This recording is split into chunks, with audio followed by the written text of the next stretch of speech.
Providersupplyhub chi gyd a croeso I Neges video yr wythnos hon. Good morning everyone and welcome to this week's video message. This week in Pembrokeshire we are again seeing a small number of deaths from COVID-19 and again I offer my condolences and our support to those directly affected. At the Council we continue to manage staff absences but are still able to maintain vital services while doing our utmost to mitigate the impacts of the pandemic. I want to record particular thanks this week to colleagues working within the care sector. Staff in this area really are working at the front line in difficult circumstances, and whilst there is some talk that the first peak of the pandemic may have passed, in the care arena there is acute awareness of the need for ongoing diligence in this vulnerable environment. I would like to thank all those key care workers in Pembrokeshire for what you are doing to safeguard those in your care and their families. And this morning I've been joined by John Griffiths, our Director of Social Services and Housing, to find out a little bit more. Hiya John, thanks for coming in this morning. I think it'd be particularly interesting for people to have your insight into what we're able to do by way of support to people working at the front line in the care community. Yeah, absolutely. Just before we kick off in that regard, I would just return to your earlier point and offer from my perspective my heartfelt thanks really to the care sector and those operating in care across Pembrokeshire, whether in care homes, in domiciliary care, reablement or working in supported living sectors. I just want to offer my thanks really for staff who are doing a sterling job on the front line in what are challenging situations. So great thanks really from me to the sector.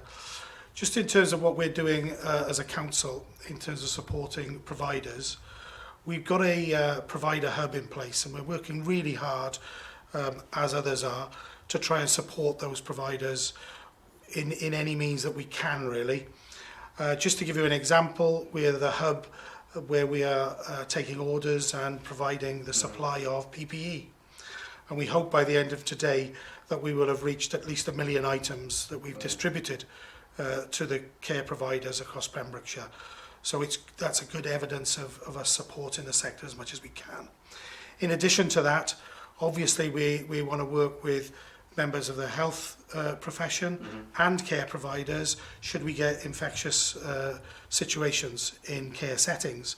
So we're helping and supporting to engage providers with the health sector and to get specialist teams into place to support the care homes. John, I'm aware now we're into week 7 or 8, is it even, of the lockdown. It must be very difficult for people who are used to having visitors and of course for visitors who are not able to see their loved ones anymore. Are we able to do anything to assist in that regard? That's a really important question in terms of people trying to maintain contact with their families when care homes in particular have not been able to have visitors and have family with loved ones for some time now. So we've certainly supported with a rollout of iPads so that people can stay in touch with relatives, etc. And that's also something that GPs are developing so they can make those sorts of consultations virtually to people in care homes. We're just about to roll out a further supply of those supported through the charitable sector as well. So we're linking up and partnering to get as many iPads across the care home sector as we possibly can. In addition to that, should any providers identify any other challenges, for example, staffing resource, then we'll do our utmost to try and deploy staff to support them, or identify other methods that we can support that staff resource with. So there's a lot of effort going on there, but in terms of the basics, what we're really trying to do is connect and stay connected with the provider network. So every day I'm listening to people ringing in, ringing out to the providers across Pembrokeshire just to say we're here. On that subject of PPE, John, I know there's been some anxiety and some media stuff about the supply chain for PPE.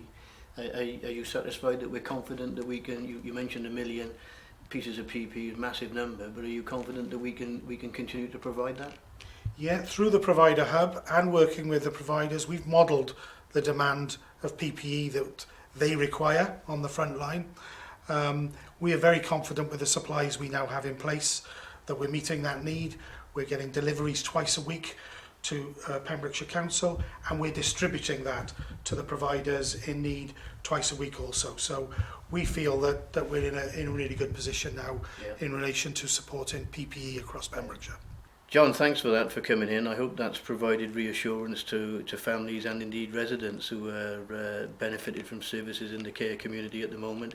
And I'd just like to endorse your thanks to all of those colleagues that really are doing a fantastic job at the front line in safeguarding those people in the care community. Thanks very much. I thought it would be helpful now to repeat the Welsh Government's key messages from Monday this week, as there appears still to be some confusion between the situation here in Wales and in England. So here we go, I'll give it my best shot. The coronavirus lockdown in Wales will be extended for a further 3 weeks, with minor adjustments only, but maximum caution maintained to ensure the virus doesn't spread. There is talk that the first peak of the infection has passed and rates in hospitals continue to fall, but it is still too early for a significant lifting of requirements or restrictions. All of us must continue to work from home wherever possible. All of us must only travel when necessary.